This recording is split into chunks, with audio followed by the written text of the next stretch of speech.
What it do, YouTube? It's your boy Job back at it with another sucking banger, and today we got a Vice video. I ain't even got too much to say. It's about narco. We gonna get into it. That boy shooting some. Hold on. What the? Heptagon. What is that? What is he shooting? Why? Heptagon, a cheap amphetamine that is popular in Gulf countries. Drug cartels backed by the Syrian government are fueling the trade. What connects cannabis production in Lebanon, cocaine trafficking in Latin America, and one of the most brutal civil wars of the modern era? The DEA is now investigating a multi-million-dollar money laundering scheme with possible terrorist ties. The answer lies in one of the murkiest and most controversial areas of the entire war on drugs. Because I thought drugs were just in North America and South America. Global narcotics you can't even have no weed over with, there. Like, terrorism. They're using the proceeds of international drug trafficking to support maybe some radical agenda that they may have. Narco-terrorism is a poorly defined term that basically refers to any intersection between the global drugs trade and terrorist groups around the world. This has definitely come into play with illegal armed groups like the FARC or the AUC in Colombia. And one place where this tension has played out particularly intensely is with the Lebanese paramilitary group and political party Hezbollah. He looked like MGK's little brother. This is the wild story of how an Islamic militant group got accused of being one of the key players in the global narco trade, and how it ended up with the CIA, DEA, and the White House all accusing each other of endangering US national security. All of them sell drugs. CIA, DEA, the narcotic, whatever. The Bekaa Valley in Lebanon is a remote, semi-autonomous zone that's most famous for one thing: the hashish trade. It's incredibly sticky and it smells. I mean, I can't even describe it. Stunning. No. Cannabis, as far as the eye can see. Weed has been grown in the Bekaa Valley for centuries, and is perhaps the most important pillar of the local economy, making this tiny country the world's third largest producer of cannabis resin. Make drugs a company? Make drugs a company? That's the biggest company in the world. يعني قد ايه بيطلع مصاري هذا تقريبا؟ هودي بيطلعوا $2 million. The Bekaa Valley is controlled by a complex web of clans and militias, each of whom wield considerable firepower. Holy shit. Damn! Bekaa is full of rocket-propelled grenade launchers. Have you ever fired those at the army before? Oh, little mama had a pistol. But by far the single most powerful group in the region is Hezbollah, the paramilitary terrorist group founded by Iran during Lebanon's brutal civil war in the 1980s, who've since grown to become a political party and part of the country's government.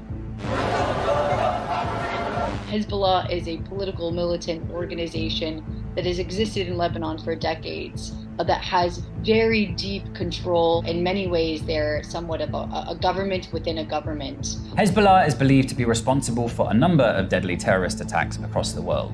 But one question that has always dogged them is just how involved they really are in the Bekaa Valley drugs trade. On paper, Hezbollah is a devout Islamic religious movement to whom all drugs are prohibited, and is denied involvement in any aspect of the narco trade. عندنا الاتجار بالمخدرات حرام وممنوع. However, clerics have also issued rulings that trafficking drugs to non-believers is actually acceptable.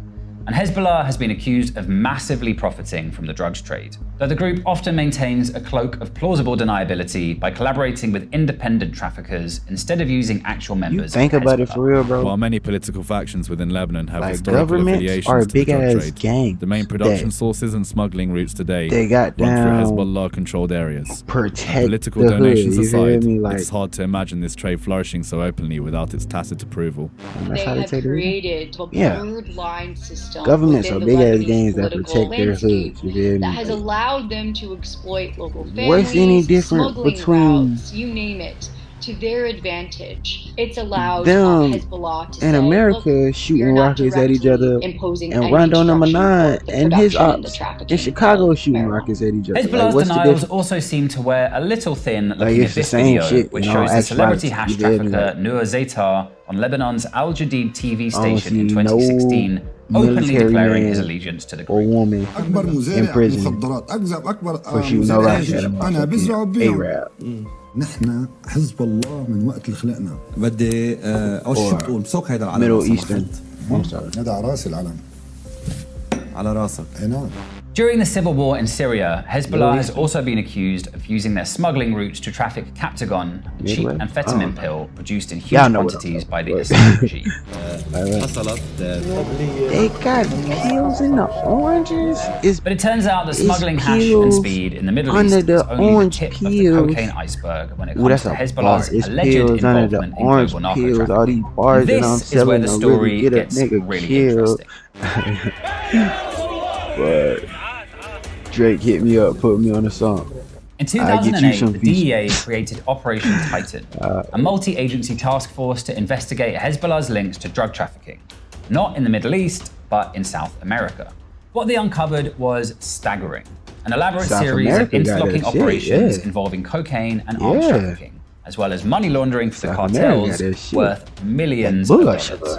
They've been able to establish very impressive international networks. And that's what I thought. You know what I mean? Like, take a number they sold it to us. We sold it here. You know? How to successfully I guess other people, other places do sell drugs. That do make sense. Without interdiction. In my head, I think that really I thought it was just some good guys. The proof is in the pudding here. When you look at these maps, when you look into these networks, it's all there. Operation Titan largely focused on the shadowy figure of Ayman Juma. He was at the center of a complex network that would ship cocaine from South America to West Africa and onwards into Europe before passing the laundered proceeds on to Hezbollah. Ayman Juma was indicted in America for moving like $200 million a month through this scheme. That's over $1 billion a year. And he was also moving the proceeds of Los Zetas cocaine, the Mexican cartel. He was moving like 80,000 kilograms of cocaine. So this was some of the biggest drug trafficking we've ever seen in the world. They had this network of facilitators around the globe that were helping develop this criminal enterprise to support Hezbollah's terrorism organization. These investigations are part of what led Congress to pass the Hezbollah International Financing Act of 2015. Though Juma himself has never been caught and remains at large. Federal officials tell CNN they believe Juma is somewhere in the Middle East and his operations continue. They were very proactive in exposing Hezbollah's role in the global drug trafficking business. The DEA has never been involved in this type of traditional terror drug investigation. So the magnitude was off the chart. As surprising as it may seem to find Middle Eastern terrorist groups trafficking coke in the jungles of South America, there's a backstory here. Hezbollah had actually been active in the region for decades. In the 1990s, the group pulled off two of its all-time most significant attacks in Argentina, bombing the country's Israeli embassy and a Jewish community center. But by the 2000s, Hezbollah's priorities in South America appeared to have shifted from bombings to making millions in the cocaine business. Several members of an international terror network have been arrested, accused of helping drug cartels move massive amounts of cocaine through the United States and then using the money from the drug deals to buy weapons to use in Syria. And this is where the story turns outright bizarre, and the underlying confusion of the war on drugs really comes into play. Building on the success of Operation Titan, the DEA put together another task force to investigate Hezbollah's narco business, this time called Operation Cassandra. There is a lot of very significant operations that are being conducted around the world by DEA. But if you rephrase it as far as the biggest operation ever targeting a drug trafficking network that led us to a terror network, I would say yes. Evidence from various intelligence agencies began to suggest that Hezbollah's drug profits were supplying weapons to militias killing American soldiers in Iraq and funding high-level political corruption in countries like Paraguay and Venezuela. Gradually, Operation Cassandra started running into roadblocks. Not from Hezbollah or the Colombian drug cartels, but at home, from the CIA and the Department of Justice. But I could see people specifically we couldn't use Hezbollah as the terrorist group in terrorism charge. There's just that's not going to fly right now. They defunded us. They're literally already our operations from a prosecution. No one would take our cases. We arrested people that were the potential cooperators, and they weren't prosecuted, but they were detained, and many of whom were eventually let go. It was ridiculous. They claim this was done to protect intelligence assets and to not endanger negotiations with Iran over its nuclear weapons program. Today, after 2 years of negotiations, the United States, together with our international partners, has achieved something that decades of animosity has not.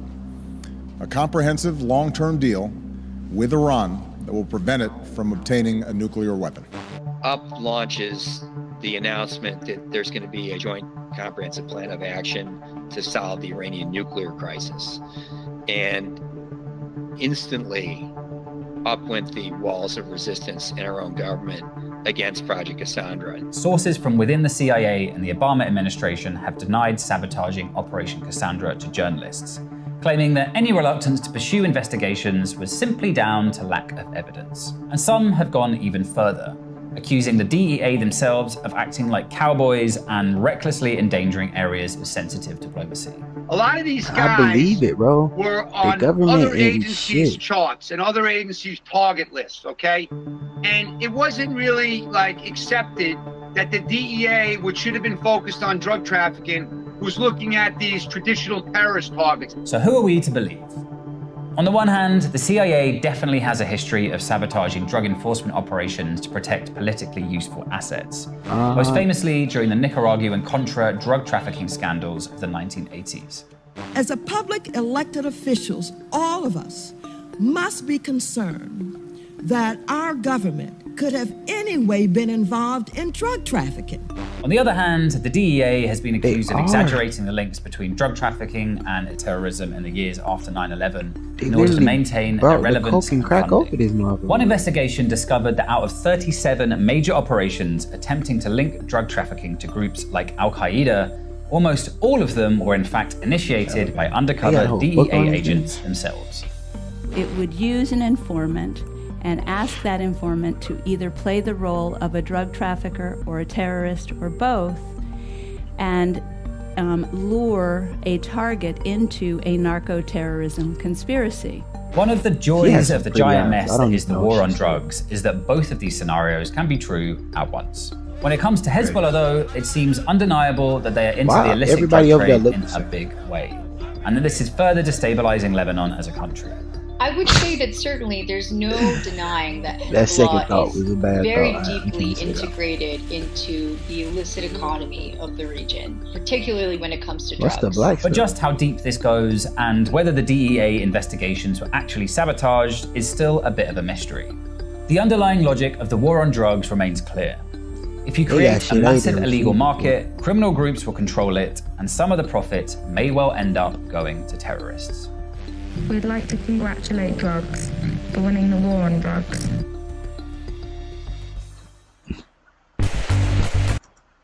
Alright, that'll do it for the video, y'all guys. Like, comment, subscribe. Me personally, I'ma say this. I feel like the government been selling drugs, the government is still selling drugs, the government knows where drugs come from. You feel me? Like I said, drugs is a humongous company. You feel me? That's why they don't want regular people selling it. They want to sell it to you, they damn self. You feel me? It's illegal for me to sell weed, but they got dispensaries to sell you weed. Okay. It's illegal for me to give you a pill, but they got pills for you to buy from them. Okay. But that'll do it for the video. Like, comment, subscribe. Your boy's out. Peace.